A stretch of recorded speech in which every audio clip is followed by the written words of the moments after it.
एक आम जो हिंदू है या एक आम जो मुस्लिम है वो ये बात क्यों नहीं समझ पा रहा है, और वो क्यों इस चीज़ पे लड़ाइयाँ कर रहा है कि यार मुस्लिम है तो इसने गलत किया, हिंदू है तो इसने गलत किया, क्यों नहीं समझ पा रहा है सर?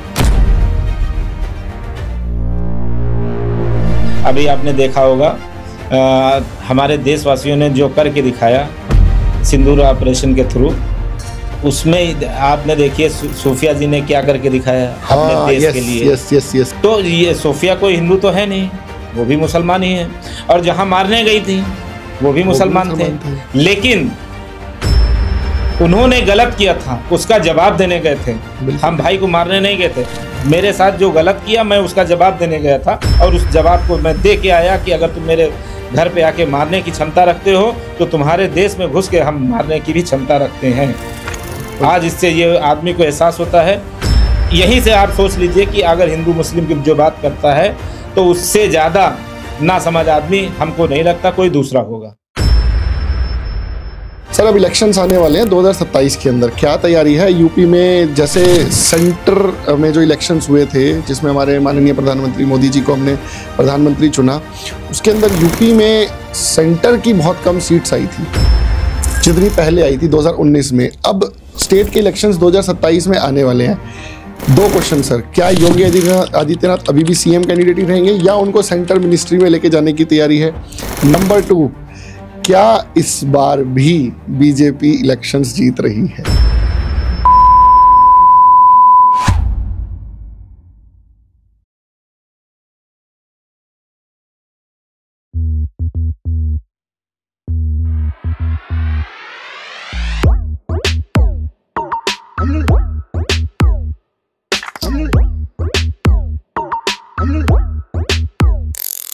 जय हिंद दोस्तों, आज मेरे साथ बहुत ही स्पेशल गेस्ट हैं यूपी से डॉक्टर मोहम्मद हारून रईन जी, जो 15 से 20 साल से ऑलरेडी पॉलिटिक्स में एसोसिएटेड हैं और बहुत सारे समाज सेवी के कामों में आगे रहते हैं। बिल्कुल हमेशा सर का मैंने जब इंस्टाग्राम चेक किया और बहुत सारी चीज़ें मैंने सर के बारे में पढ़ी तो मुझे बड़ा अच्छा लगा, तो मैंने सर को इन्वाइट किया एक छोटे से पॉडकास्ट के लिए। बड़ी मुश्किल से सर से टाइम मिला है, ऑलमोस्ट 6 महीने बाद टाइम मिला है, तो welcome sir. Thank you sir, जो एक बर्निंग टॉपिक है मैं उसी से ही शुरुआत करूंगा। बीजेपी तो कहीं ना कहीं अगेंस्ट है मुस्लिम्स के, और आप एक मुस्लिम फैमिली से बिलोंग करते हो। ऑल्दो इसमें आप कुछ कर नहीं सकते कि आप हिंदू परिवार में पैदा होंगे या मुसलमान परिवार में पैदा करो, कोई कुछ नहीं कर सकता, भगवान के हाथ में है ये सब कुछ। सर कहीं ना कहीं आपको ऐसा लगता है कि कुछ गलत कभी कभी आपके साथ होता है पार्टी के अंदर, कुछ चीज़ें आपकी फेवर में होनी चाहिए लेकिन वो मुसलमान के टैग की वजह से आपसे छीनी जाती हैं, या आपके साथ कुछ गलत होता है? देखिए, ये भ्रम फैलाने वाले लोगों का काम है। ये जो अफवाह फैला रहे हैं कि मुसलमानों के साथ में भारतीय जनता पार्टी में अच्छा व्यवहार नहीं करती, हाँ। ये सरासर गलत है। मेरी बात ले लीजिए, मैं तो आज़ाद हूँ, भारतीय जनता पार्टी में हूँ। अगर मुझे गलत लगता होता तो मैं भारतीय जनता पार्टी में क्यों शामिल होता? बिल्कुल ठीक बात है। और अगर गलत हो रहा होता मेरे साथ में तो मैं भारतीय जनता पार्टी से फिर निकल जाता। बिल्कुल ठीक बात है। ये उन लोगों की चाल है कि भारतीय जनता पार्टी मुसलमानों की दुश्मन है, जो लोग अपनी रोटियां नहीं सेक पा रहे हैं। क्योंकि भारतीय जनता पार्टी वो पार्टी है जो आप देख लीजिए, पहले अगर 100 रुपये चलते थे बिल्कुल ठीक है, 10 रुपये मिलते थे। परफेक्ट। आज क्या है कि 100 चले तो 100 मिलेंगे, 99 नहीं होंगे। उसकी वजह सीधे आपके अकाउंट में आता है। बिल्कुल ठीक है।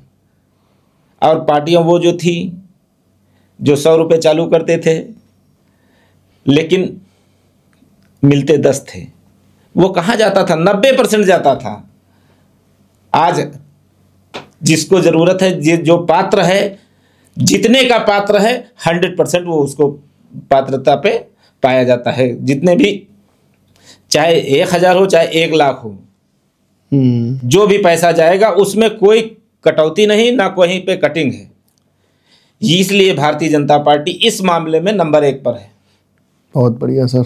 तो सर ये चीज़ एक आम जो हिंदू है या एक आम जो मुस्लिम है वो ये बात क्यों नहीं समझ पा रहा है, और वो क्यों इस चीज़ पे लड़ाइयाँ कर रहा है कि यार मुस्लिम है तो इसने गलत किया, हिंदू है तो इसने गलत किया, वो क्यों नहीं समझ पा रहा है सर? समझ पा रहा है। हाँ। अगर समझ नहीं पा रहा होता तो आज देश जो अमन और चैन से जी रहा है, देशवासी अमन चैन से रह रहे हैं, तो कैसे होते? बिल्कुल ठीक बात। आज वो लोग सबसे ज्यादा परेशान हैं जो लोग भ्रष्टाचार में लिप्त थे। आज वो लोग सबसे ज्यादा परेशान हैं जो क्राइम में नंबर 1 पर थे।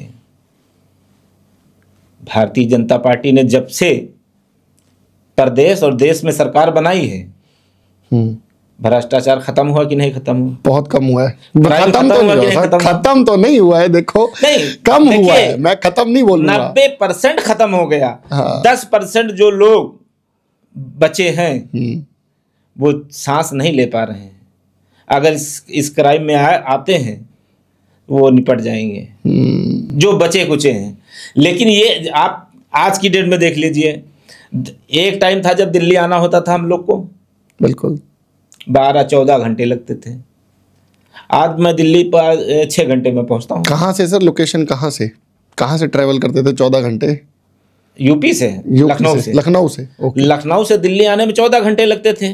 12 से 14 घंटे लगता था।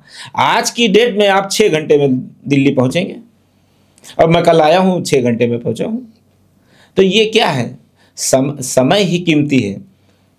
भारतीय जनता पार्टी ने समय का ध्यान रखा है। समय के साथ आपने एक पॉइंट और बोला हुआ है अपनी बहुत सारी वीडियोस के अंदर कि एजुकेशन सिस्टम, कहीं ना कहीं एजुकेशन पूरी ना होने की वजह से भी थोड़ा सा हिंदू मुस्लिम का रिफ्ट बढ़ता है, आपस में लड़ाई झगड़ा थोड़ा सा होता है। अगर एजुकेशन अच्छे से मिल जाए तो क्या आपके हिसाब से ये रिफ्ट कम हो जाएगा? बिल्कुल कम हो जाएगा।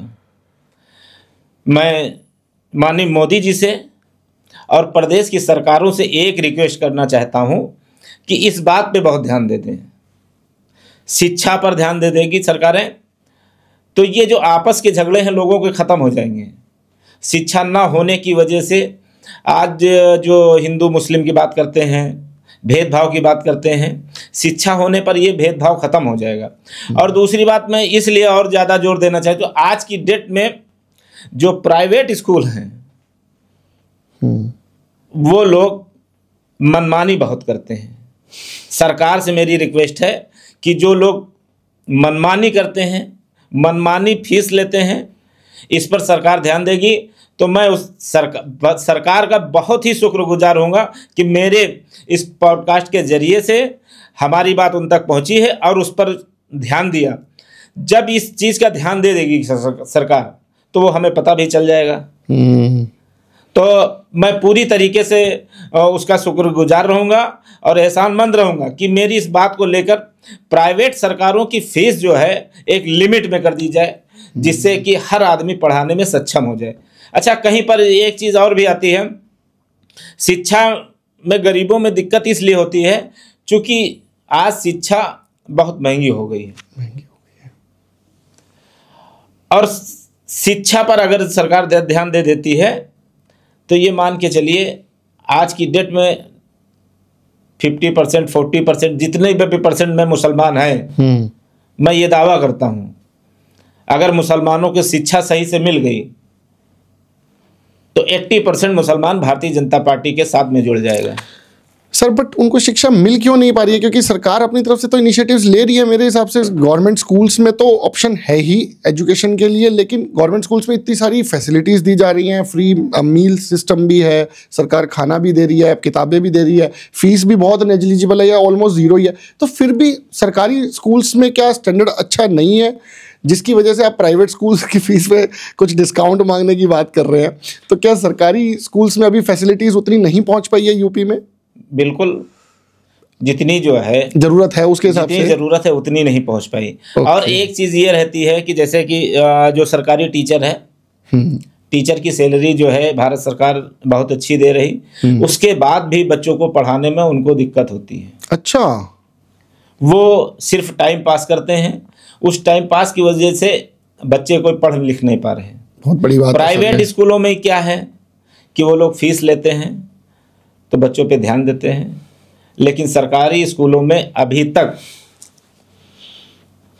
इन मामले से बहुत दूर हैं। कितनी भी सरकार जो है उस पर कोशिश कर रही है, जैसे अब तो ये मान के चलिए कि ध्यान दिया जा रहा है इस चीज़ को, अगर बच्चे स्कूल में नहीं होंगे तो इस स्कूल को दूसरे स्कूल से ज्वाइन कर दिया जाएगा। अच्छा, 2 स्कूल का 1 स्कूल कर देंगे। ओके, तो ये क्या है? और आप खुद सोच लीजिए, अगर सरकारी स्कूलों में अगर शिक्षा सही मिल रही होती तो किसी के पास पैसा फालतू थोड़ी ना है कि प्राइवेट स्कूलों में एडमिशन कराने जाए बच्चों को। लेकिन मजबूरी है, जो लोग पढ़ाना चाह रहे हैं उनकी मजबूरी है कि प्राइवेट स्कूल की तरफ जा रहे हैं, और उसी मजबूरी का फ़ायदा प्राइवेट स्कूल वाले पूरी तरीके से उठा रहे हैं। सरकार अगर इस पे ध्यान दे दे, जो पूरी तरीके से प्राइवेट स्कूल वाले फ़ायदा उठा रहे हैं, हम नहीं कह रहे हैं कि उन्होंने पैसा लगाया है कमाएं, लेकिन एक लिमिट का रखें कि हमको 10% प्रॉफिट पे जो है काम करना है, 20 पे करना, ये नहीं कि उससे 10 गुना % पे हमको काम करना है। सर अब बट इसके अंदर एक पॉइंट और उठ रहा है, आपने बताया एजुकेशन कॉस्टली होती जा रही है। सर कहीं ना कहीं एक चीज़ जो मुझे लगता है जो चीज़ ठीक होनी चाहिए वो है कि जो मुस्लिम कम्युनिटी है वहाँ पे बच्चे बहुत कर रहे हैं सर अभी भी। अब एजुकेट कैसे करोगे सर इतने महंगाई के ज़माने में? तो इसके लिए भी कोई गाइडेंस कुछ उनको दी जाए। आई नो कि उनको समझाना बहुत टफ पड़ेगा, लेकिन इसको समझाने के लिए कुछ सरकारी लेवल पे कुछ किया जा सकता है क्या? 1 चाइल्ड 1 पॉलिसी, 2 चाइल्ड 2 पॉलिसी, ऐसा कुछ भी प्लान किया जा सकता है? ऐसा कुछ नहीं है, ये अब जो है ये सिर्फ अफवाह है। अच्छा। कि मुसलमानों के बच्चे बहुत हैं। अब हमारे पास जो आ रहा है डाटा है वही बात कर रहा हूँ सर, आप देख लीजिए। अच्छा, ऐसा कुछ नहीं है। ओके। अब हर आदमी इस चीज का ध्यान दे रहा है, सरकार इस पे ध्यान दे देगी। अच्छा आप बताइए, हमसे ज्यादा तो चीन वाले हैं। हाँ बिल्कुल है, बिल्कुल है। फिर वो क्यों तरक्की कर रहा है? सर चाइना के अंदर सरकार का कंफर्ट और कंट्रोल बहुत है सर, वहाँ पे मैन्युफैक्चरिंग को बढ़ावा बहुत दिया जाता है। फिर यही तो वहाँ का इंफ्रास्ट्रक्चर बहुत बढ़िया है। ये वो मत कहिए कि नाचना है आंगन टेढ़ा। अब आप नाचना नहीं जान रहे हैं और बता रहे हैं आंगन टेढ़ा है। भाई बच्चे हम कह रहे हैं कि 5 पैदा होते हैं, 7 पैदा हो जाएं। आज की डेट में जो चीज फ्री हो दे रहे हैं, आप उस पर एजुकेशन पे ध्यान दे दीजिए। हाँ बेसिकली तो आप ये कह रहे हो एजुकेशन पाने के बाद में जो काम करेंगे तो आपसे भीख थोड़ी ना मांगेंगे, या आपके पैसे के लालच में थोड़ी ना बैठेंगे कि आप हमको राशन देंगे या आप विद्या पेंशन देंगे तो हम उससे परिवार चलाएंगे। वो खुद कमाने की कोशिश करेंगे, ऑब्वियस सी बात है। लेकिन जब हमारी सोच को आप बढ़ा नहीं रहे हैं तो हम कैसे सोचेंगे? हमको जैसे अभी हम पढ़े नहीं हैं, अभी हमको कहें कि आपको यूरोप जाना है तो हम तो 100 बार पीछे हटेंगे कि वहां जाके हम कैसे बोलेंगे, कैसे बात करेंगे, कैसे क्या करेंगे। बिल्कुल ठीक है। लेकिन यही सरकारें अगर इस चीज़ पे ध्यान दे देंगी कि हर बच्चा जैसे बाहर कमाने, बहुत से लोग सऊदी जाते हैं, बिल्कुल दुबई जाते हैं, वहाँ एजुकेशन की ज़रूरत नहीं है। अच्छा, वहाँ पे वहाँ काम क्या करना है वही करना है जिसमें एजुकेशन की ज़रूरत नहीं, लेबर वाला काम। हाँ। तो आज की डेट में कितना पैसा विदेशों से आ रहा है। अभी जो मुस्लिम भाइयों में ये है कि अगर लड़का 18, 20, 22 साल का हो गया, कुछ नहीं तो ये हुआ कोई जुगाड़ लगा कि इनको सऊदी भेज दो। अच्छा, ये बहुत ज़्यादा हो रहा है इस टाइम। भाई किसी तरह परिवार तो चलाना ही है ना। बिल्कुल ठीक है। तो इस चीज़ पे अगर हम यहाँ जैसे चीन ध्यान दे रहा है, हम ध्यान दे देंगे तो कोई क्यों बाहर जाएगा? बिल्कुल ठीक बात है, ये बात आपकी बिल्कुल वैलिड है सर। भाई अगर और कोई वहाँ जो जा रहा है, ये सच मानिए कि बड़ी मजबूरी में जा रहा है। खुशी खुशी तो कोई नहीं, खुशी खुशी कोई अपने माँ बाप को, अपने भाई बहन को, अपनी बीवी को छोड़ के नहीं जाना चाहता है। लेकिन ये जो पेट की आग है, इस आग को बुझाने के लिए आदमी 7 समंदर पार भी चला जाता है। अगर वो आग यही बुझ जाए तो 7 समंदर पार क्यों जाएगा? बिल्कुल ठीक बात है। तो इस चीज पे ध्यान देना चाहिए सबसे ज्यादा। कोई भी सरकार हो, हमको बिल्कुल ठीक है, कोई भी सरकार हो इस चीज पे ध्यान दे देगी तो आप ये जो जनसंख्या है, हिंदू मुस्लिम है, ये सब खत्म हो जाएगा। जनसंख्या कोई मतलब नहीं है। अब तो बहुत कम है। हम लोग खुद ही जो है 4 भाई 4 बहन थे, तो क्या उस टाइम पे तो सब में यही था, कोई भूखा तो नहीं मर रहा है। बिल्कुल ठीक बात है। लेकिन ये है कि मेहनत करके कमाने की सोचे, कोई बड़ी बात नहीं है। और वैसे भी लोग परिवार तो अब कम ही कर दिए हैं। हाँ, बहुत कम कर, धीरे धीरे करके कम हो रहा है। अब इस चीज को हर आदमी ध्यान देता है, क्योंकि अगर वो सोचता है कि हम अपने बच्चों की अच्छी परवरिश करना है तो इस बारे में उसको ध्यान देना पड़ेगा। बिल्कुल। और दे रहा है। तो सरकार कोई भी हो सिर्फ शिक्षा पे सबसे ज़्यादा ध्यान देते, तो हमको लगता नहीं कि हमको उनको सम्मान निधि देने की ज़रूरत पड़ेगी, हमको लगता नहीं हमको उनको राशन देने की ज़रूरत पड़ेगी, हमको लगता नहीं कि उनको सरकारी स्कूल की ज़रूरत पड़ेगी। सरकारी स्कूल की तो पड़ेगी, अगर प्राइवेट स्कूल्स तो नहीं मान रहे ना भाई। Private school. इसीलिए तो क्या हो रहा है, सरकारी स्कूल से आज की डेट में बताइए कितने बच्चे पढ़ने आते हैं? आप बहुत कम है, क्वांटिटी बहुत ही कम है। अच्छी फैमिलीज के नहीं मतलब बच्चे जा रहे हैं। जितनी फीस वो जो है टीचर को दे रहे हैं, सरकार जितनी फीस सरकारी स्कूल के टीचरों को दे रही, वो फीस अगर प्राइवेट स्कूलों को देना शुरू कर दे तो उन लोगों की फीस कम हो जाए। और ये जो फर्जी में, ये तो फर्जी है ना। अब एक स्कूल बना है, उसमें अगर 5 टीचर हैं तो 4 से 5 लाख रुपए महीना हुआ। और वो बिल्डिंग बनी है 50 लाख की, 1 करोड़ की। बिल्कुल। बच्चे उसमें 15 आ रहे हैं, तो कहाँ से एवरेज है? वेस्टेज है, वेस्टेज ऑफ गवर्नमेंट मनी। आप इतना बड़ा बिजनेस कर रहे हैं, सीए हैं, अगर आपके पास एक महीने में 1 क्लाइंट आएगा तो आप कैसे काम चलेगा? बिल्कुल ठीक बात है, बड़ा मुश्किल हो जाएगा सर्वाइव होना बड़ा। मैं आज अपना प्रॉफिटेबिलिटी तो निकाल रहा हूँ, सरकार बेचारी प्रॉफिटेबिलिटी भी नहीं निकाल पा रही है। मैं तो अपना प्रॉफिट देख रहा हूँ, मैं बंद कर दूंगा या चेंज करूंगा, लेकिन सरकार को तो स्कूल भी चलाना ही पड़ेगा, चाहे जैसा भी हो। हाँ। अभी या तो इसमें सुविधाएं बढ़ा दें कि प्राइवेट जो बच्चे जा रहे हैं वो सरकारी स्कूल में आना शुरू कर दें। और इस पे सिर्फ ध्यान देने की जरूरत है, सरकार अपनी तरफ से कर भी रही है, लेकिन जो भ्रष्टाचारी हैं वो सब इस पे जो है हावी हैं, उसकी वजह से ये सब नहीं हो पा रहा है। वरना सरकार को जैसे 5 टीचर हैं तो 5 टीचर की फीस तो जा रही है। ठीक बात है सर। अब एक बात बताइए, आपने एजुकेशन को तो टच किया, बहुत अच्छा लगा मुझे, क्योंकि ये तो बहुत ज़रूरी चीज़ है, लेकिन दूसरी एक और चीज़ बहुत ज़रूरी है, वो है हॉस्पिटलाइजेशन। जिस तरीके से एजुकेशन के अंदर धांधलीबाजी होकर बहुत ज़्यादा पैसा प्राइवेट स्कूल्स चार्ज कर रहा है, उसी तरीके से कई हद तक सर प्राइवेट हॉस्पिटल्स में भी यही हाल है। इसके बारे में क्या बोलेंगे सर? सच है, लेकिन इस पे सरकार वास्तव में ध्यान दे रही है। हाँ। अच्छा। आप किसी भी सरकारी हॉस्पिटल में चले जाइए, आपकी पूरा ट्रीटमेंट होगा, जिस भी कैटेगरी में होंगे। वहाँ पे धांधली इस शिक्षा विभाग के हिसाब से बहुत कम है, बहुत कम है। जिस हिसाब से उन लोगों को सैलरी, डॉक्टरों को सैलरी दी जाती है, उस हिसाब से वो लोग मेहनत करते हैं। तो बेसिकली आप डॉक्टर से फिर भी थोड़ा बहुत सेटिस्फाइड है कि हाँ डॉक्टर्स का सरकारी। और दूसरी बात, सरकार भी उस पर अभी 5-5 लाख रुपए हर आदमी को दे रही है इलाज के लिए। आप सरकारी हॉस्पिटल में चले जाइए, आपको ट्रीटमेंट फ्री होगा। आयुष्मान भारत वाला कार्ड है जैसे, आयुष्मान के जरिए 5 लाख तो वो है ही है। अगर उसके अलावा भी आप जाते हैं, आपको कोई दिक्कत होती है, तब भी आपका इलाज जो होगा वो फ्री होगा। आपको कोई दिक्कत है, जुकाम बुखार, कोई सब जो भी दिक्कतें होंगी, आपको मेडिसिन के साथ में आपको ठीक से ट्रीटमेंट किया जाएगा। और अगर कोई बड़ी प्रॉब्लम है तो आयुष्मान कार्ड है सर। ऐसा ही कोई कार्ड स्कूल्स के लिए भी बनवा दो ना, उनको प्राइवेट स्कूल्स में एडमिशन भी मिल जाए भाई। 1 लाख रुपए, 2 लाख रुपए, 5 लाख रुपए पर फैमिली एक कार्ड हो गया जी। हर साल आप इतना एजुकेशन के ऊपर खर्च कर सकते हो। ये कैसा आइडिया, अभी बातें करते करते मेरा दिमाग काम किया है। नहीं, ये आइडिया आपका बहुत अच्छा है।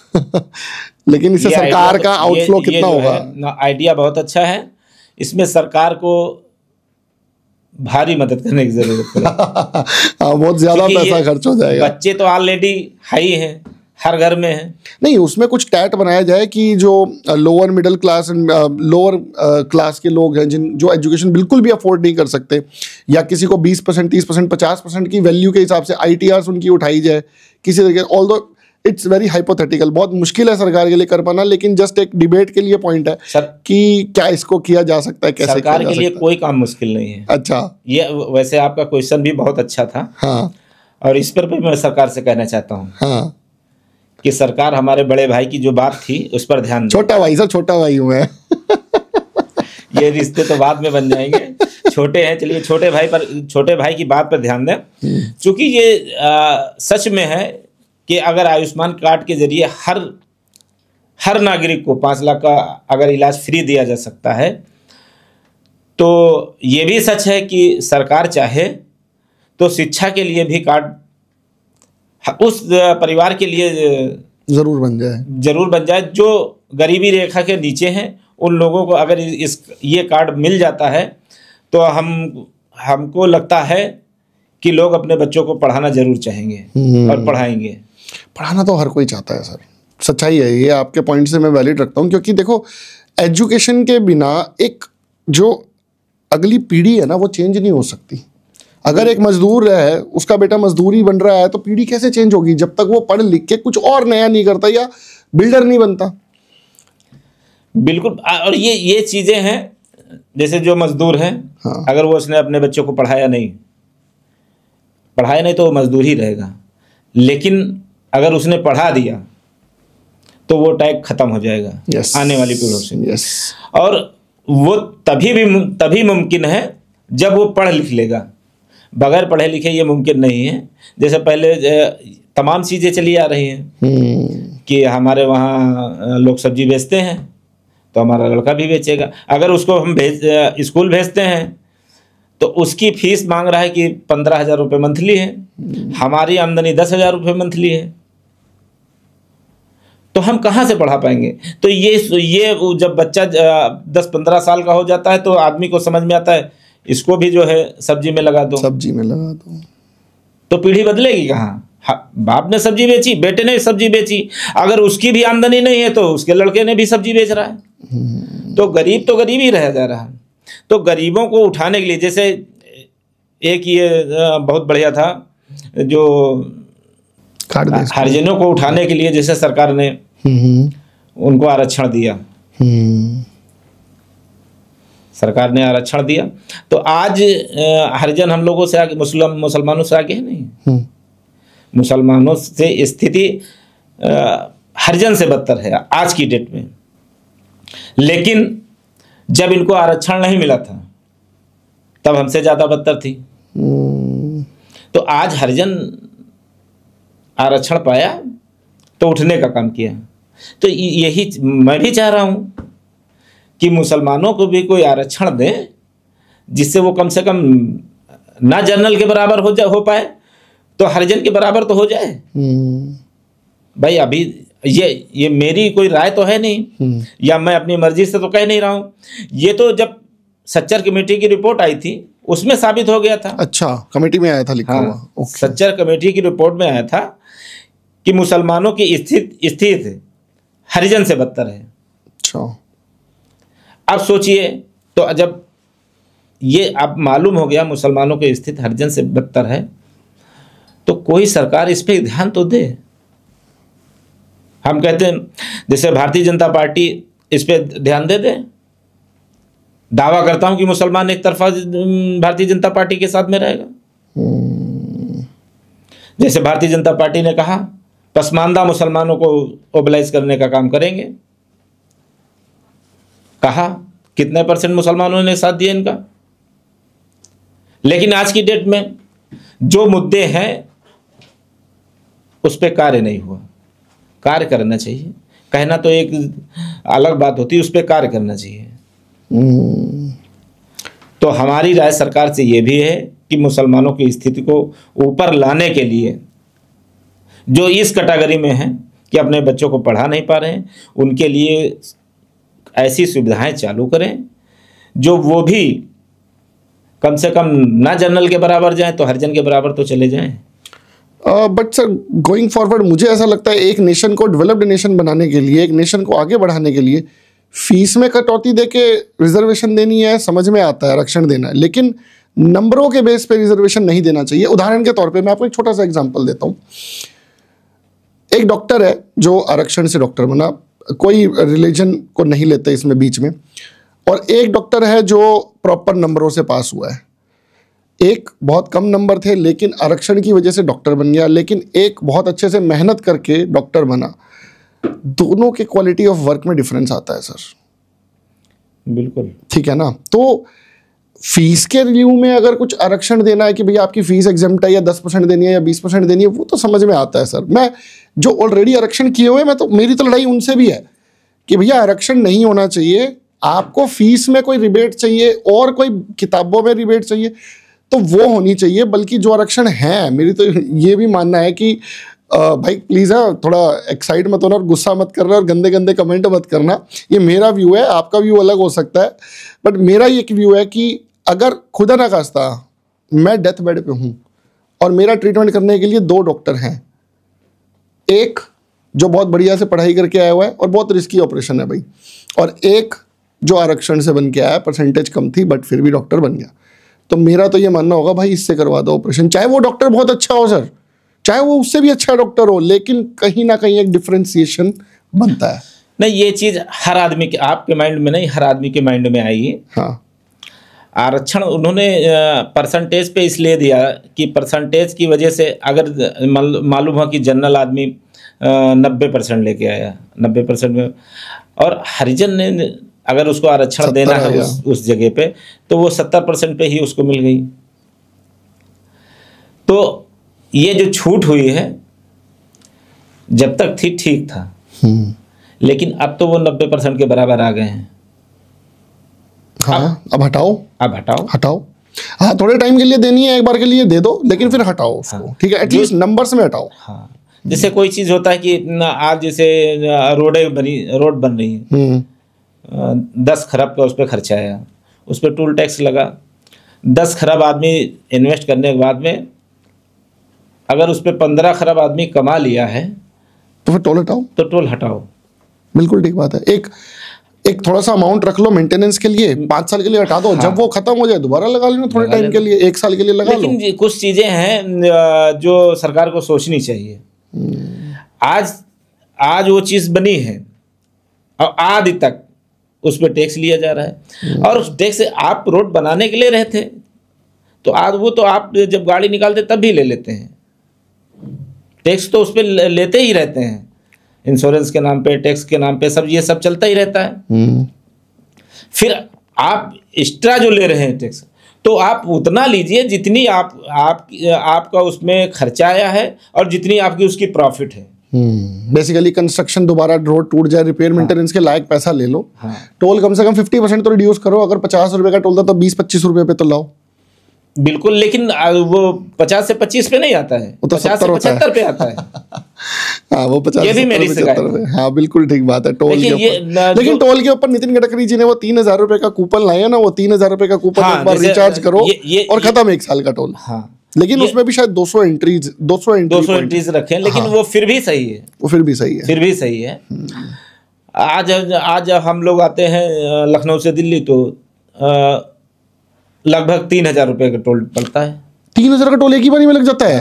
अरे बाप रे। अच्छा। और अगर हम गाड़ी से ना आए, ट्रेन से आए, तो 3000 रुपये अप-डाउन में भी नहीं खर्च आएगा। हाँ। तो सोचिए, सिर्फ आने का टोल देना पड़ता है, आने जाने का 3000 रुपये, पेट्रोल डीजल अलग, और पेट्रोल डीजल अलग।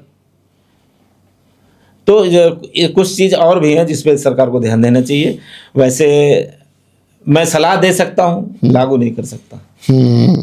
अगर मैं लागू करने की क्षमता में होता तो जरूर। चलिए, मैं आपको अपने एक बहुत अच्छे मेरे फ्रेंड हैं मिस्टर अनवर अली, उनका नाम भी ले रहा हूँ। उन्होंने ना मेरी शादी से पहले मुझे एक बहुत अच्छी राय दी थी, लेकिन ना मैं मानता नहीं ना सर, उस टाइम पे राय किसी की भी नहीं मानता। तो शादी के टाइम पे उन्होंने एक राय दी थी, राहुल भाई तू गलत जगह फंस रहा है, मैं फंस चुका हूँ, तू भी फंस रहा है, तू रोएगा बाद में।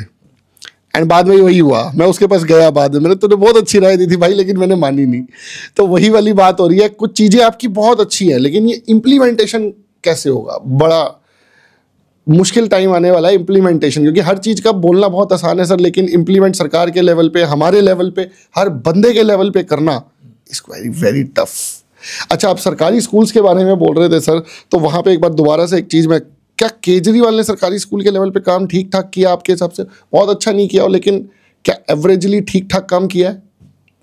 मैं किसी के पर्सनल बात पे नहीं करता हूँ, लेकिन मैं दिल्ली रहता नहीं हूँ, लेकिन लोगों की जो सोच थी, लोगों ने जो बताया, हाँ, जो सुनने में आया, अब ये बात कितनी % सही है ये दिल्ली वासी बता सकते हैं। ये बात भी ठीक है, हमारे स्कोप से थोड़ा बाहर हो गया ना। तो दिल्ली वासी इस बात को बता सकते हैं, अगर वो सही है, और अगर वहाँ की आप जो सरकार है उसको लगता है वही हिसाब से सही था, तो वो सरकार भी इसी तरीके से करे।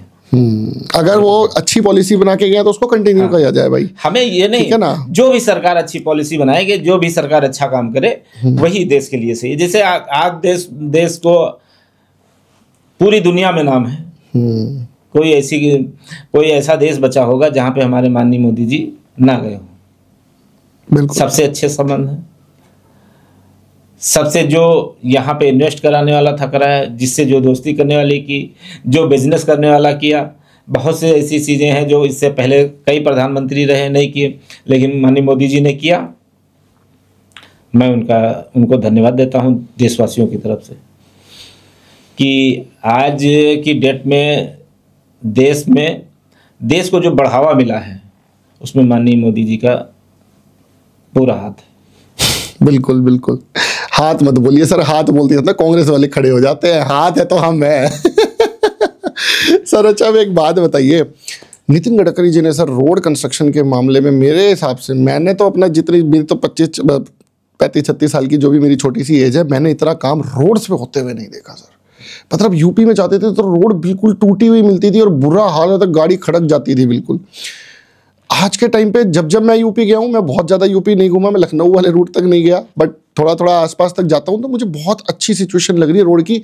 तो आपके हिसाब से सर रोड्स का क्या, आपका शायद मेरे ख्याल से ट्रैवल ज़्यादा होता होगा, तो आप मेरे को बहुत अच्छे से बता पाएंगे रोड्स के अंदर डेफिनेटली क्या पहले से अच्छा काम। ये आप एक आम आदमी की तरह जवाब चाहिए सर मुझे, इसमें कोई बीजेपी का बंदा नहीं, एक आम आदमी की तरह जवाब चाहिए कि रोड का क्या हाल है।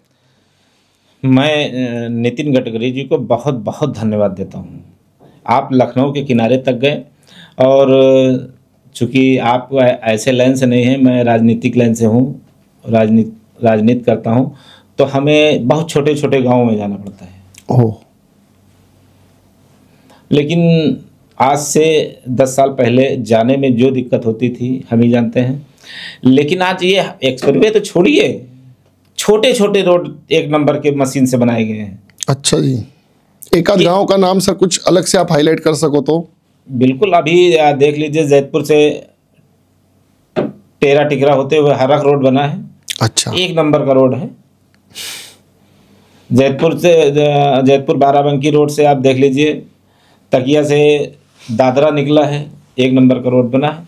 और ये सब गांव से होते हुए हैं। यहाँ इस पे कोई बिजनेसमैन नहीं रहता, सब गांव के किसान रहते हैं। किसानों के लिए बहुत सोचिए, किसान ये नहीं कि बिजनेस लखनऊ से दिल्ली बना दिया, लखनऊ से बनारस बना दिया, लखनऊ से इलाहाबाद बना दिया, लखनऊ से अयोध्या बना दिया, ये नहीं है। अगर एक डिस्ट्रिक्ट में 200 गांव हैं तो 200 गांव की रोड 1 नंबर पे बनी हुई है इस टाइम पे। ये सच है कि आप जिस तरफ भी जाएंगे नितिन गडकरी जी का नाम लिया जा रहा है कि भारतीय जनता पार्टी में पहली बार ऐसा दिखा है कि कोई रोड बाकी नहीं जो बनी ना हो। हाँ, नितिन गडकरी जी की एक स्टेटमेंट भी आई थी कि मेरे पास कोई रोड बनवाने आता तो मैं ये नहीं देखता कांग्रेस की है कि बीजेपी की है सरकार वहाँ पे, मेरे को तो रोड बनानी है तो ले भाई, इतना पैसा ले और ले बना दे। नहीं, ये अगर सोच है लोगों की कि कांग्रेस की है और बीजेपी सपा की है या किसी भी पार्टी की है, रोड किसी पार्टी की नहीं है, बिल्कुल, देश किसी पार्टी का नहीं है। सारी रोड देशवासियों की हैं, बिल्कुल, और सरकार सभी देशवासियों की है, उसमें पार्टी का कोई रोल नहीं। मैं जहाँ से चुनाव जीत के आया हूँ वहाँ पे बहुत से ऐसे लोग हैं जो हमको वोट नहीं किए। हाँ, वो तो होगा। वहाँ में जो मैंने रोड बनाई है, तो क्या जो हमको वोट नहीं किए उस पर नहीं चलेंगे? बिल्कुल चलेंगे, बिल्कुल चलेंगे। तो ये तो कहना गलत है ना कि फला पार्टी के लोग कहेंगे, ये कहेंगे, वो सब कुछ नहीं। और मेरी जिम्मेदारी भी बनती है, जो मुझको वोट दिया है मैं उसके साथ में हूँ, जिसने मुझको वोट नहीं किया है मैं भी उसके साथ में हूँ, क्योंकि मैं उनका सेवक हूँ। वो मेरे लायक जो भी काम हो कभी भी किसी भी टाइम याद कर सकते हैं, और मैं उनका पूरे तरीके से काम करने के सक्षम हूँ, वो करता रहता हूँ। सर अब एक बात बताइए, आपने रोड्स बताई, गांव की जो रोड्स हैं सर ये तो शायद स्टेट गवर्नमेंट के अंडर आएगी, तो इसमें तो शायद योगी आदित्यनाथ जी का हाथ होना चाहिए, या कुछ ना कुछ तो पक्का इनका स्टेट गवर्नमेंट का रोल 100% होगा ही होगा सर उसमें भी। जो गांव की रोड बनाते हैं तो स्टेट गवर्नमेंट के थ्रू ही बनता है, लेकिन पैसा जो केंद्र से जाता है, पैसा भी तो केंद्र से जाता है स्टेट गवर्नमेंट को। ओके, और जो स्टेट गवर्नमेंट का पैसा लगता है, और जो तो बेसिकली जॉइंट एफर्ट होता है स्टेट और सेंटर का। सर अब इलेक्शंस आने वाले हैं 2027 के अंदर, क्या तैयारी है यूपी में? जैसे सेंटर में जो इलेक्शंस हुए थे जिसमें हमारे माननीय प्रधानमंत्री मोदी जी को हमने प्रधानमंत्री चुना, उसके अंदर यूपी में सेंटर की बहुत कम सीट्स आई थी जितनी पहले आई थी 2019 में। अब स्टेट के इलेक्शंस 2027 में आने वाले हैं। 2 क्वेश्चन सर, क्या योगी आदित्यनाथ अभी भी सीएम कैंडिडेट ही रहेंगे या उनको सेंटर मिनिस्ट्री में लेके जाने की तैयारी है? नंबर 2, क्या इस बार भी बीजेपी इलेक्शंस जीत रही है? 101% उत्तर प्रदेश में भारतीय जनता पार्टी की सरकार बनेगी। और वो देखिए बड़े नेताओं की बात है, हाँ, कि योगी जी बनेंगे या योगी जी को केंद्र में ले जाएंगे, ये हमारे बस की बात नहीं। हम इतने बड़े नेता नहीं हैं कि उनके मामले में इंटरफेयर कर सके। लेकिन उत्तर प्रदेश की जो सरकार बनेगी वो भारतीय जनता पार्टी की होगी।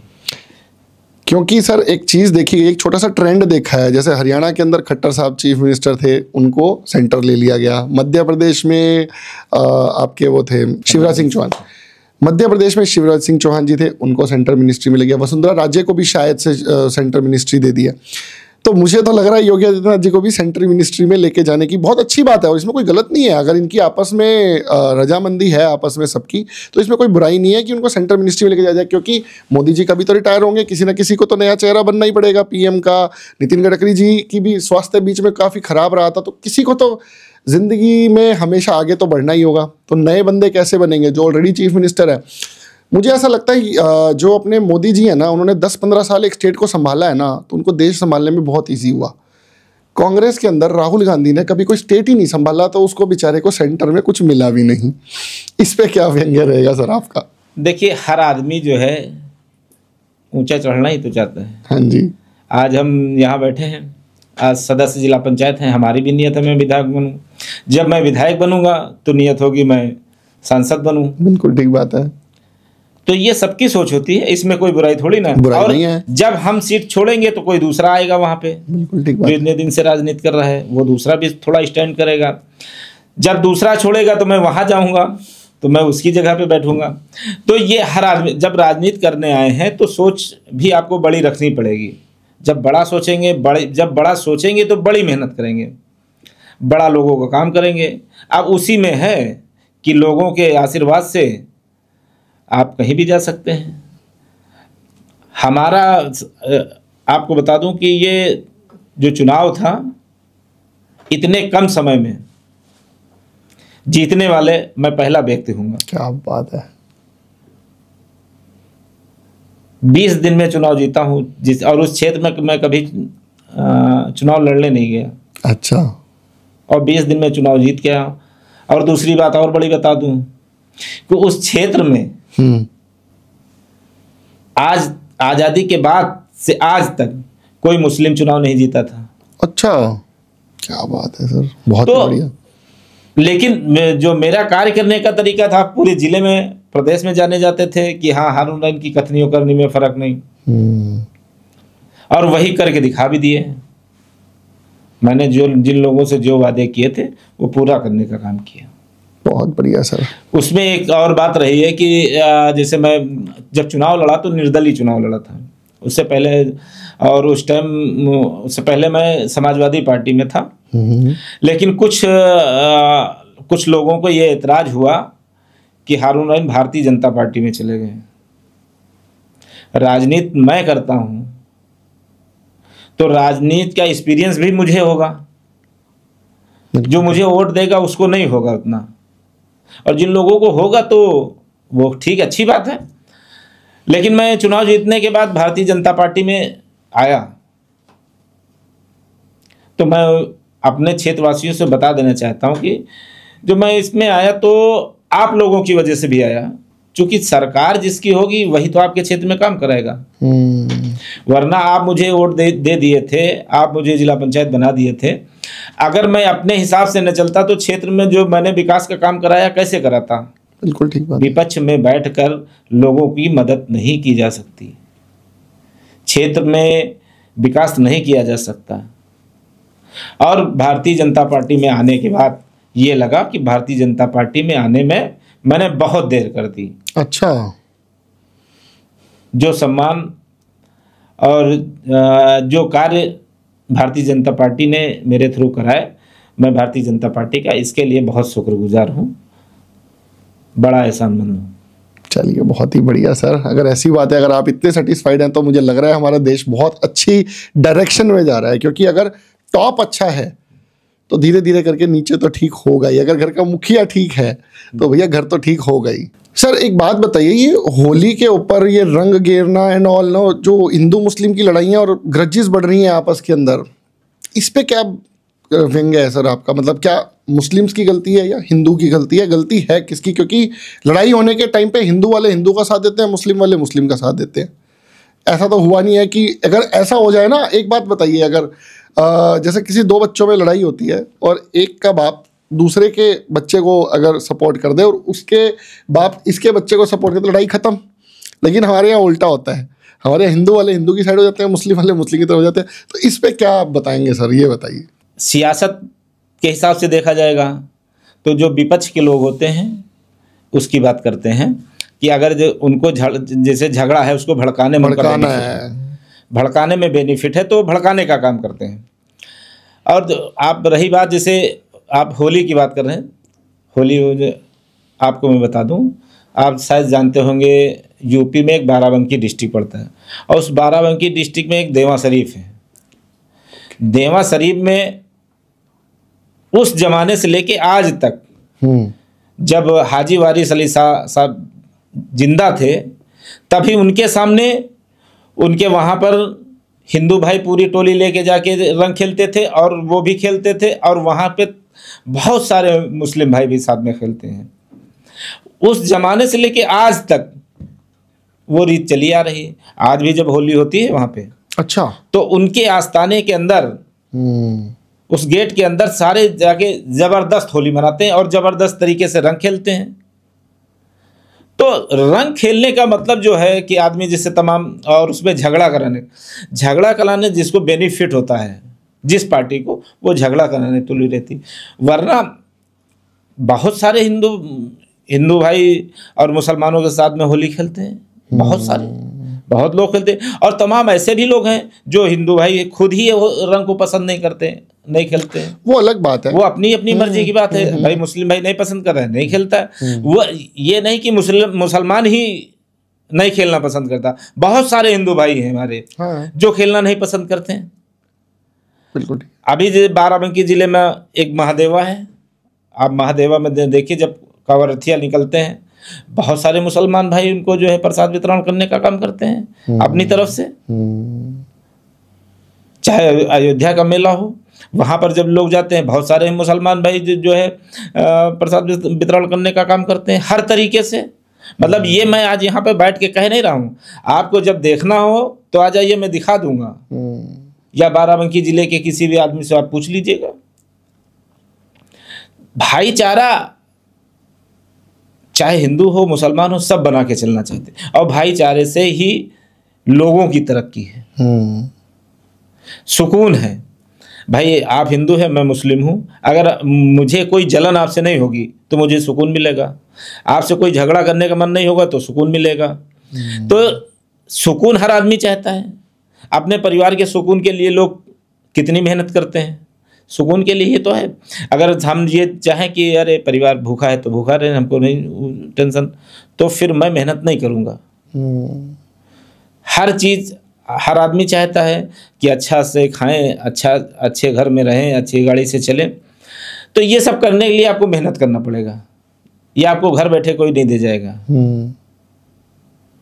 जैसे गरीब आदमी है, सारे सोचते अब हम क्या करें, हमारे पास तो है ही नहीं, देसी भाषा में एक आध, हमारे पास तो है ही नहीं, हम कैसे करें। तो ऐसा कुछ नहीं है, उसके लिए आप मेहनत करना पड़ेगी। आप मेहनत करेंगे, मेहनत से ही सब कुछ हो सकता है। अब देख लीजिए, माननीय मोदी जी ने क्या कहा कि मैं चाय बेचता था,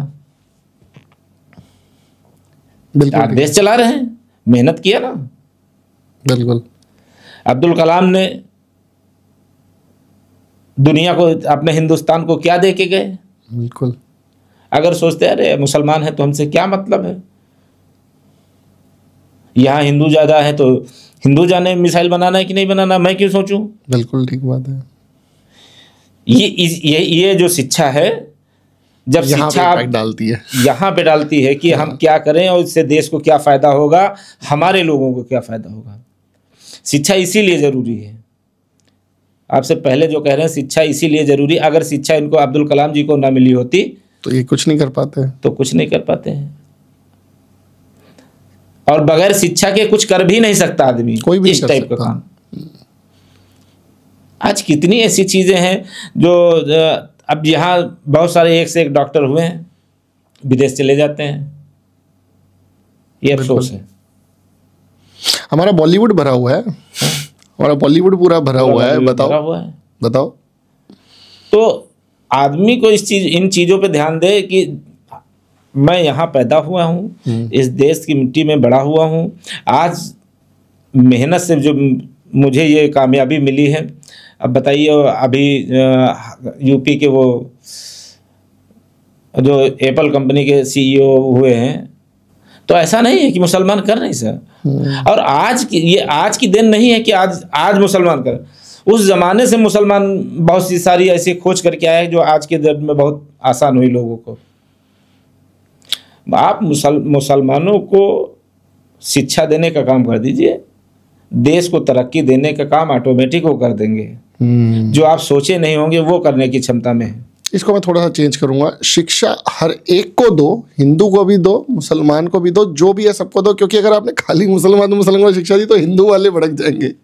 तो शिक्षा हर किसी के लिए जरूरी है। हम शिक्षा की बात कर रहे हैं, हम किसी का नाम तो नहीं ले। हाँ, शिक्षा हर किसी के लिए जरूरी है, क्योंकि शिक्षा अगर नहीं मिलेगी तो इंटेलेक्चुअल नहीं बनेगा। इंटेलेक्चुअल मतलब समझदार नहीं बनेगा अगर बंदा, तो वो बेफालतू की बात पे लड़ेगा। जैसे कि गांव में कुछ औरतें लड़ती हैं, लाइक वो कूड़ा तूने मेरे घर के बाहर क्यों फेंका, लाइक दैट। ऑल्दो उसमें कोई लड़ाई के मैटर नहीं होता, लेकिन लड़ना है तो लड़ना है, ठीक है। वो शिक्षा नहीं है। और अगर वही शिक्षा होती तो क्या छोड़ा है बहन, इसको जो है न डालना यहाँ पे घर के सामने, चलो डाल दिया, सफाई करके खत्म करो, लेकिन नहीं लड़ना है।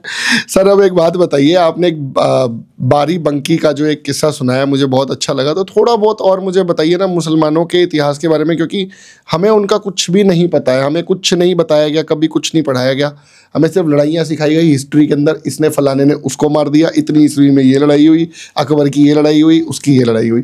तो सर थोड़ा सा कुछ ऐसा इतिहास जो आपको लगता है जनता को एटलीस्ट पता होना चाहिए। देखिए, लड़ाइयाँ जो हुई हैं तो हक की लड़ाई के लिए हुई है। जैसे हक के लिए ही तो जो इतनी बड़ी महाभारत हुई, हक की लड़ाई की तो थी। जैसे रावण ने सीता जी को किडनैप करके लेके चले गए, लंका जलाने का काम किसने किया? हनुमान जी ने किया। क्यों किया? चूंकि उनके राम जी की पत्नी जी को लेके चले गए, और ये होना चाहिए, ये हक की लड़ाई है। लंका क्या पूरा जलाना हर हाल में जरूरी था कि आप सीता जी को लेके आए?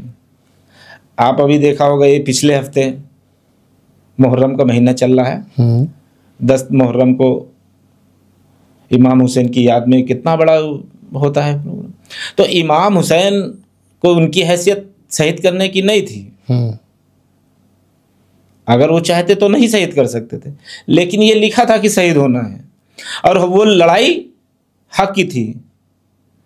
वो उसके लिए मुसलमान ही सिर्फ नहीं, उसमें सभी पूरी दुनिया को लोग जानते हैं कि वो हक की लड़ाई पे शहीद हुए। तो इसका ये इसमें हिंदू मुस्लिम का कोई मामला नहीं है। हक की लड़ाई के लिए कहीं भी जो है जंग हो सकती है, महाभारत हो सकती है। और अंग्रेजों से लड़ाई, वो तो हिंदू मुस्लिम ने इकट्ठे मिलकर लड़ी थी। ये हक की ही लड़ाई थी अंग्रेजों से, जो हिंदुस्तानियों ने की। ना खाली हिंदुओं के बस की था, ना खाली मुसलमानों के बस की था, सबने इकट्ठे मिलकर लड़ाई। सबने इकट्ठे मिलकर लड़ी, और सब इकट्ठे मिलके जो लड़ी तो उस पर जीत भी हासिल की। आज हमारे पुरखों ने अगर 47 में नहीं किया होता तो आज हम भी गुलाम होते, या आज हम लोग सोच रहे होते। तो हक की लड़ाई के लिए हर आदमी को लड़ना चाहिए, इसमें कोई बुराई नहीं है।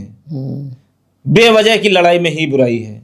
बिल्कुल। कि कोई ये इस चीज़ की जलन हो कि मैं मोटरसाइकिल से चल रहा हूँ, अगला आदमी 4 व्हीलर से चल रहा है, इसके लिए जलन करके लड़ाई करे, तो ये नाहक की लड़ाई है।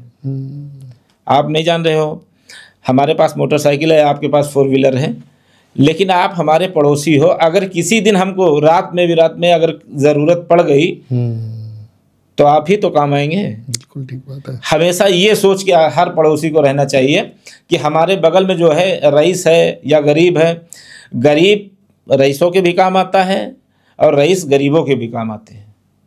तो हम किसी से आपस में किसी तरीके का भेदभाव ना रखें, ना झगड़ा रखें। और दूसरी बात, मतलब रईस और गरीबी तो एक अलग चीज़ हुई। आपके पड़ोस में अगर हिंदू, हम मुसलमान हैं, हमारे बगल में अगर कोई हिंदू भाई है तो भी हमें एकजुट रहना है। बिल्कुल।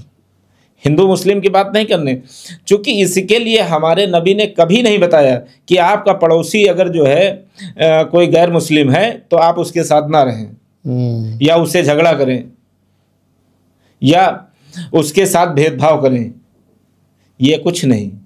हमारे हुजूर पाक सल्लल्लाहु अलैहि वसल्लम ने बताया कि आपका पड़ोसी है, अगर वो भूखा है तो आप बगैर उसको खिलाए खाना आपका वाजिब नहीं है, आप नहीं खा सकते।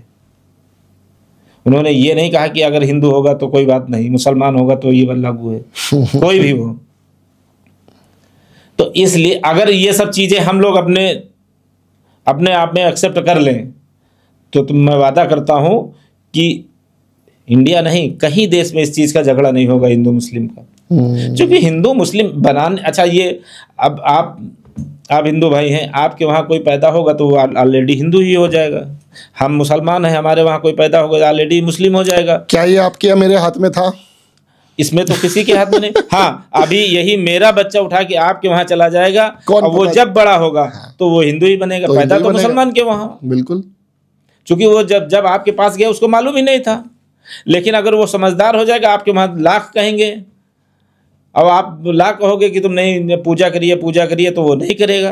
अच्छा सर, यहाँ पे ना कुछ लोग बहुत कट्टर हैं, मैं जानता हूँ कुछ लोगों को, मैं नाम नहीं लूंगा उनका, बहुत कट्टर है सर। मतलब वो ऐसे कहते हैं कि अगर कोई रिक्शा वाला भी कोई मुसलमान मिल गया तो मैं उसकी रिक्शा में नहीं बैठूंगा। तो मैंने ना उनसे एक दिन एक सवाल पूछ लिया कि सर आज आप हिंदू हो, अगले जन्म में आप मुसलमान बन गए तो फिर आप हिंदू को गाली दोगे ना? ही वाज लाइक शॉक्ड कि यार ये क्या हुआ। मैंने कहा ये चीज आप रियलाइज क्यों नहीं करते? ये सब छोटी सोच के लोग हैं। हाँ, आज जैसे देश में भारतीय जनता पार्टी की सरकार है और भारतीय जनता पार्टी की सरकार की जो भी योजनाएं हैं पार्टिकुलरली किसी एक के लिए नहीं है, पार्टिकुलर की जो है ये योजना सिर्फ हिंदू भाई को मिलेगी, ऐसा तो कुछ है नहीं। बिल्कुल ठीक बात है, सभी को मिल रही ना। तो इसमें और वो कहे कि अब ये भारतीय जनता, जैसे मुसलमान ये कहे कि भारतीय जनता पार्टी की सरकार है अब हम देश में नहीं रहेंगे, कहे तब हम जाने कि हाँ विरोध में है। कहीं नहीं कहता है भारतीय जनता पार्टी की सरकार है, कहीं नहीं कहता है कि हम सम्मान निधि नहीं लेंगे। बिल्कुल। भारतीय जनता पार्टी की सरकार है, कहीं नहीं कहता है कि मैं राशन नहीं लूंगा। ये देखिए वही एक कहावत है देसी भाषा में, गुड़ खाएं गुलगुलन परहेज। गुड़ खा ले रहे हैं लेकिन गुलगुला से परहेज है। तो ये सब नहीं होना चाहिए। अगर हमें विरोध है, अगर हमको विरोध है किसी पार्टी से, जैसे आज हमको जिस पार्टी से विरोध है मैं उसके वहाँ नहीं जाता हूँ। ठीक है, मैं क्यों जाऊँ भाई? विरोध तो आपको जब भारतीय जनता पार्टी से विरोध है तो आप उसकी योजना मत लो, तब हम जाने विरोध है। बिल्कुल ठीक बात है। अभी मेरा बेटा बीमार होता है, आयुष्मान कार्ड है तो खट्टा से लगाएंगे कि हाँ 5 लाख में इलाज हो जाएगा फ्री। ये विरोध नहीं कर रहे हो, ये विरोध कर रहे हो भारतीय जनता पार्टी सरकार है तो ठीक नहीं है। अरे क्या ठीक नहीं है? हम तो कहते हैं देश को आगे ले जाने वाली कोई भी पार्टी की सरकार हो, मैं उसके साथ रहूंगा। जो देश में तरक्की करे, जो देशवासियों को आगे बढ़ाए, देश में तरक्की करे और देश में रहने वाले हर नागरिक को हर वो सुविधा दे जो उसको ज़रूरत है, मैं उस पार्टी के साथ में हूँ। जैसे भारतीय जनता पार्टी ने जिस दिन कहा कि पसमानदा मुसलमानों के साथ में हूँ, मैंने भारतीय जनता पार्टी के साथ में हूँ। पसमानदा मुसलमान भारतीय जनता पार्टी के साथ में है। लेकिन मैं सरकार से कहना चाहता हूँ कि पसमानदा मुसलमानों के लिए आप कुछ करे, कहना नहीं, कथनी और कुछ कथने और करने में फर्क ना। हाँ। कहा है तो कुछ करे। स्टार्ट तो करें। क्योंकि ये सवाल मुझसे मेरे भाई पूछते हैं कि आपने पसमानदा मुसलमानों के लिए भारतीय जनता पार्टी में शामिल हुए हैं, कहा था, तो आज पसमानदा मुसलमानों के लिए आप क्या कर रहे हैं या आपकी सरकार क्या कर रही है, उसका जवाब देने के लिए मुझे उस लायक बनाएं कि मैं उनको जवाब दे सकूं कि तुम्हारे लिए भारतीय जनता पार्टी ने ये कर दिया। ये मेरी रिक्वेस्ट है भारत सरकार से कि पसमानदा मुसलमानों के लिए अब कुछ करने का काम करें। तो सर ये मेरे को तो बड़ा मजा आया। क्या स्टेट लेवल पे भी कुछ हो सकता है इसमें पसमानदा मुसलमानों के लिए? मतलब क्या करना क्या चाहते हो आप उनके लिए, क्योंकि मुझे कोई आइडिया ही नहीं है कि उनकी रिक्वायरमेंट क्या है, उनको चाहिए क्या। अभी हमने बताया कि जब एक चीज जो है सच्चर कमेटी की रिपोर्ट आई, हाँ, कि मुसलमान हरिजन से बदतर है। अच्छा, ओके। बस उसको बढ़ाने के लिए सरकार के पास जो योजना हो, जो सुविधा हो, आरक्षण के थ्रू, जैसे उसको चाहिए कि शिक्षा में आरक्षण दे, राजनीति में आरक्षण दे, नौकरी में आरक्षण दे, बस ये 3 काम कर लेगी तो आपको बताएं मुसलमान भी आगे बढ़ने का काम कर देगा, तरक्की कर जाएगा। पसमानदा मुसलमानों की बात की थी, पसमानदा मुसलमानों के लिए इतना कर दे। पसमानदा हो चाहे हिंदू हो चाहे मुस्लिम हो, उसके पसमानदा में सभी भी आते हैं, ये भी आपको मैं बता दूं, सिर्फ मुसलमान ही नहीं है, गरीबी रेखा के नीचे जो भी आते हैं मुसलमान हिंदू भाई, सबके लिए मैं चाह रहा हूं कि सबकी मदद कर दें इसके लिए कि देशवासियों के साथ में वो भी सर उठा के जिए, शर्मिंदगी की जिंदगी ना काटे, शर्मिंदा होना ना पड़े। इसलिए भारत सरकार से मेरी रिक्वेस्ट है, पसमानदा मुस्लिम हिंदू भाइयों को उठाने का काम करें, जिससे देश में तरक्की हो और देशवासी खुश रहे। वाओ वाओ वाओ सर, मज़ा आ गया। आज तो बहुत अच्छी अच्छी बातें आपसे जानने को मिली, और कहीं ना कहीं जो मुझे लग रहा था कि शायद हिंदू मुस्लिम ज़्यादा हो रहा है, ऐसा नहीं है। बहुत सारी जगह बहुत अच्छी अच्छी चीज़ें भी हो रही हैं जो लोगों तक नहीं पहुंच पा रही हैं। इसलिए ये पॉडकास्ट ज़्यादा से ज़्यादा लोगों तक दोस्तों ज़रूर शेयर करना, क्योंकि लड़ाई झगड़े में कभी किसी का फ़ायदा नहीं हुआ। अगर आज आप हिंदू हो, अगले जन्म में मुस्लिम बनोगे, अगले जन्म में सिख बनोगे, और आप कैसे डिवाइड होते हो पहले आप समझो। पहले आप हिंदू मुस्लिम में डिवाइड होते हो, और मुस्लिम में भी अलग अलग कैटेगरी में डिवीजन होता होगा, मुझे नहीं है आइडिया। हिंदू मुस्लिम अलग अलग होता है। फिर उसके बाद हिंदू के अंदर आ जाते हैं जी बनिए अलग, पंजाबी अलग, सिख अलग, ईसाई अलग। उसके बाद फिर उसके बाद हिंदू में भी भाई मैं हूँ बनिया, तो बनिया अलग, उसके बनियों में भी अलग, जैन अलग, ये अलग वो अलग। तो भैया ये सब कुछ जो है वेस्ट है। आप लोग आज एक कुछ अगर पाकिस्तान के बॉर्डर से लड़ाई छिड़ जाए तो हम सब एक हैं, लेकिन अगर हम सब साथ हैं तो हम सब अलग अलग हैं। व्हाट इज दिस यार। सो दोस्तों, मेरी आप सब लोगों से एक ही रिक्वेस्ट है, एजुकेट बनिए, पढ़ाई कीजिए। सर ने जो पॉइंट बोले हैं वो बहुत ही वैलिड पॉइंट है। एजुकेशन के बिना आप लोग समझदार नहीं बन सकते। आप लोगों को सही गलत का अंदाज़ा नहीं होगा, और सही गलत का अंदाज़ा होने के लिए आपके पास एजुकेशन होनी ज़रूरी है। 1+1 2 क्यों है? क्योंकि आपने एजुकेट किया, आपने पढ़ा, अदरवाइज़ आपको पता ही नहीं चलेगा 1+1 2 होता ही क्यों है। तो मैं बहुत ही थैंक्स करूँगा सर का, सर ने बहुत ही कीमती वक्त दिया। सर कोई आखिरी 2 लाइन्स आपकी तरफ से हमारी ऑडियंस के लिए। हिंदू मुस्लिम भाई भाई, ये मेरा नारा देशवासियों के लिए है कि बंटवारे की बात ना करें। जब भी अपने देश पर कोई आफत आएगी, मुसीबत आएगी, तो हम एक साथ जब मिलके साथ देने का काम करते हैं। अभी आपने देखा होगा हमारे देशवासियों ने जो करके दिखाया सिंदूर ऑपरेशन के थ्रू, उसमें कहीं आपको लगा? हमें नहीं पता कौन थे ऑफिसर, हिंदू थे कि मुस्लिम थे, हमें नहीं पता। नाम हमें निकालने की जरूरत थी। उस टाइम तो हम तालियां बजा रहे थे। उसमें आपने देखिए सूफिया जी ने क्या करके दिखाया अपने देश के लिए। यस याद आ गया नाम। अगर सोच हमारी गंदी होती तो हम जाके पाकिस्तान में, हमारी बहन सूफिया जी पाकिस्तान में मार के वापस ना आती। अगर हमें अपने देश से प्रेम ना होता तो ये सूफिया कोई हिंदू तो है नहीं, वो भी मुसलमान ही है। और जहां मारने गई थी वो भी मुसलमान थे। लेकिन उन्होंने गलत किया था, उसका जवाब देने गए थे। हम भाई को मारने नहीं गए थे। मेरे साथ जो गलत किया मैं उसका जवाब देने गया था, और उस जवाब को मैं दे के आया कि अगर तुम मेरे घर पे आके मारने की क्षमता रखते हो तो तुम्हारे देश में घुस के हम मारने की भी क्षमता रखते हैं। आज इससे ये आदमी को एहसास होता है। यहीं से आप सोच लीजिए कि अगर हिंदू मुस्लिम की जो बात करता है तो उससे ज़्यादा ना समझ आदमी हमको नहीं लगता कोई दूसरा होगा। इन्हीं बातों के साथ मैं अपनी बात को ख़त्म करता हूँ और मैं आपका बहुत बहुत धन्यवाद देता हूँ कि आपने मुझे बुलाकर अपने स्टूडियो में बिठाल के जो मुझसे पूछा, मैं आपकी बातों का जवाब दिया। अगर कहीं पर कोई गलती होगी उसके लिए आप लोगों से सॉरी। नहीं नहीं नहीं सर, बहुत ही बढ़िया पॉडकास्ट रहा। बल्कि मुझे लगता था कि मेरे क्वेश्चंस बहुत टफ हैं, बट आपने बहुत ही अच्छे से उसके जवाब दिए। इसके लिए मैं तहे दिल से धन्यवाद देता हूँ। आप ऐसे ही हमारे चैनल के साथ जुड़े रहिए दोस्तों, हम आपके लिए नया नया कंटेंट लाते रहेंगे। जय हिंद।